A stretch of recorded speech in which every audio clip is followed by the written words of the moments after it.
Jaume Ferrer va defensar la bona salut econòmica del Futbol Club Barcelona en un acte que va tenir lloc el passat divendres a l'emblemàtic edifici de la Llotja. Ferrer va realitzar una conferència on va presentar els principals punts del seu projecte, acompanyat pels membres de la seva precandidatura, que són Jacint Borràs, Josep Ignasi Macià i Carles Ayats. Ferrer va assegurar que el club viu la millor situació econòmica de la seva història i un moment de solvència i rendibilitat econòmica. El precandidat va assegurar que augmentaran els ingressos del club, arribant als 800 milions d'euros de facturació l'any 2016. Tot això passant per una remodelació de l'estadi, la construcció d'un palau blaugrana nou, d'un hotel, unes galeries subterrànies, una nova oferta de restauració i nous equipaments.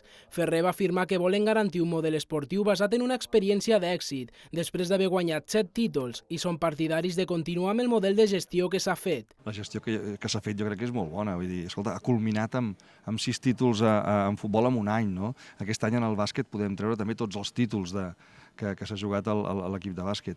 Jo crec que amb això a mi m'agrada molt que diguin que soc continuista, que faré la mateixa gestió que s'ha fet fins avui en dia, perquè realment crec que és el que li fa falta al Barça, no? Que el model és el que tenim, que el model no s'ha de canviar, que aquest és el projecte que funciona, així s'ha demostrat, i jo el que vull és que continuï aquest projecte, no? Crec que sóc l'únic que ho puc assegurar.